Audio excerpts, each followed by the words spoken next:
390 was first introduced to Indian market in the year 2013 and became an instant favorite among the enthusiasts for its unmatched value for money and for its performance on offer. It received a mid-cycle refresh addressing the heating issues along with the addition of slipper clutch in the year 2015. Now KTM has completely revamped the 390 and we'll find out if they got the equation right yet again.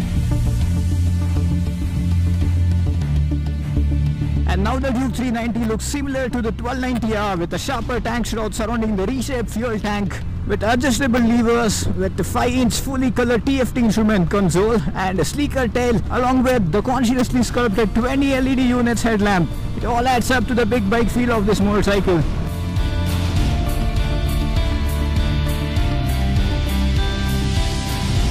The instrument console looks like a freaking smartphone, and it displays a ton of information. You have the speedometer, the tachometer, the fuel gauge, the temperature gauge. You have the trip details, date, time, voltage indicator, a low engine oil indicator. It also has a service reminder, and it changes color according to the surrounding lighting condition. Heck, it even supports smartphone integration with Bluetooth. Apart from that, we have a one-touch starter system that was much required on the Duke 390, and we also have backlit switches which are of decent quality.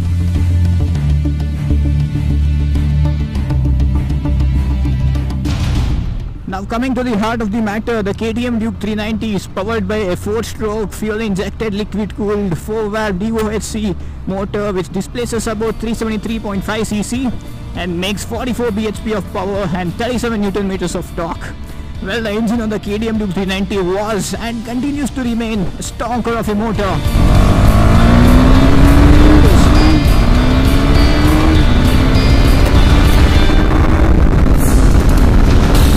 The bike weighs about 165 kilograms, and that translates to a power to weight ratio of around 266 bhp per ton. Well, that means breathtaking acceleration.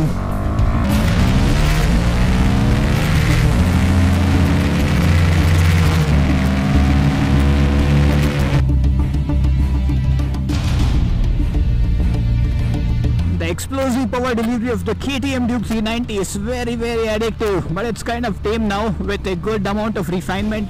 The bike vibrates a lot less compared to the Apache RR310 or even the BMW G310r, despite running on bigger pistons and higher compression ratios. It also comes with a carbon coated cam followers that doesn't make weird blown up noises as in the case of the race replicas.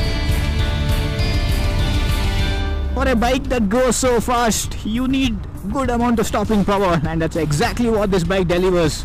You have 320mm rotor at the front with sinter brake pads. You have 3-mode anti-lock braking system along with the slipper clutch that will make sure the rear wheel doesn't lock up even on the hardest of downshifts.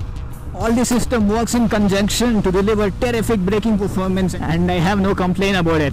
If at all I had to complain, I would say the gear ratios could have been a little better. I mean, it's not too bad, but the final gearing could have been a little taller.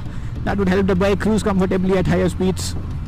And then talking about the gearbox, you're pretty sure you're gonna end up in the gear you wanted to, but the gearbox could have been a little smoother. It's a bliss to work with the gearbox at higher RPMs, but at lower speeds the gearbox feels kinda heavy. Maybe because this bike isn't ridden properly yet.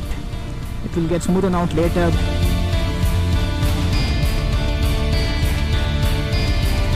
Now talking about the way this motorcycle handles, the trellis frame, the suspension setup, the Metzler tires, all come together to deliver the sweetest handling bike in the segment. It's easy to enter corner at any speed. Corner exits can't get any better than this, courtesy the power on offer in the entire rev band, and changing directions is effortless. Although the rear shock could have been a little stiffer since the bike moves around a fair bit in the mid corners, but the blame goes to Indian road conditions, damn to the bike. And talking about other equipments, it comes with a ride-by-wire system, 43mm WP USD forks at the front, and a monoshock at the rear. It also comes with a larger radiator fan which helps to keep the temperature under check. Although it did heat up, it's nowhere as bad as the previous generation KTM Duke 390. So if you ask me what are the things that can be improved on this motorcycle, I'd say the final gearing could have been a little taller, and KTM has to work a little bit more on the thermodynamics. Other than that, this is just as close to what perfection gets, especially for the price of around 2.8 lakh on road Bangalore. There's no other bike in the segment that offers such terrific value for money. The KTM Duke 200 and the Duke 390 came with overall same package initially. So for the extra money, the Duke 200 just got you a bigger engine and more performance, but not anymore. Now the 390 seems like a proper flagship offering, and that's how KTM managed to keep the 200's price steady and rising the price of the KTM Duke 390, open up a gap into which the Duke 250 slots.